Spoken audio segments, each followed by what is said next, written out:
Are the Ford Falcon AU Series 1, 2, and 3 front lower control arms compatible? The answer is yes. The lower control arms for a Ford Falcon from the AU1, 2, and 3 models are generally interchangeable.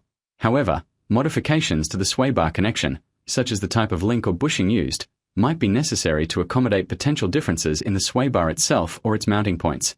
If the control arm isn't fitted with the Series 1 sway bar mount, making it compatible. But the arms themselves are a direct fit.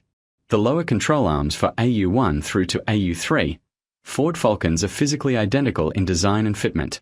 This means you can use an AU3 lower control arm on an AU1 vehicle without any issues with the arm's fitment into the vehicle's chassis or suspension assembly.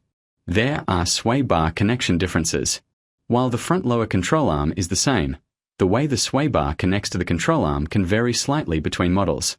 The components that attach the sway bar to the control arm, such as the mounts, bushings, and links, may differ. If you are changing the control arm, you may need to swap out the sway bar links and bushings to match the control arm's design or the specific sway bar setup you are using.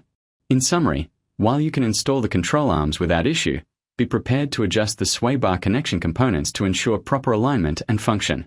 The front lower control arm bushings used for the Ford Falcon AU1 and AU3 are now listed as compatible with each other, meaning the same AU3 camber bushing is used with the AU1 series. The Series 1 lower control arm, non-camber bushings, have been discontinued.